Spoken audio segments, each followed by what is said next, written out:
ಬನ್ನಿ ನಾವು ಇವತ್ತು ಮಾಡೋಣ ಒಂದು ಕಡಲೆ ಬೀಜದ ಚಟ್ನಿನ ಪೂರಿಗೆ. ಒಂದು ಬಾಣಲಿಗೆ ಕಡಲೆ ಬೀಜ ಹಾಕಿ ಚೆನ್ನಾಗಿ ಡ್ರೈ ರೋಸ್ಟ್ ಮಾಡ್ಕೊಳ್ಳೋಣ.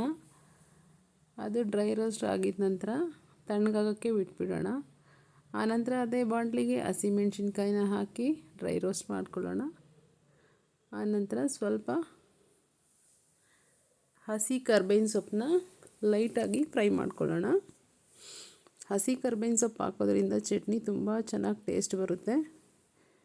ಹಾಕದೇ ಇರೋರು ಒಂದ್ಸರಿ ಟ್ರೈ ಮಾಡಿ ಟೇಸ್ಟ್ ನೋಡಿ ಹೇಳಿ, ಚೆನ್ನಾಗಿರುತ್ತೆ.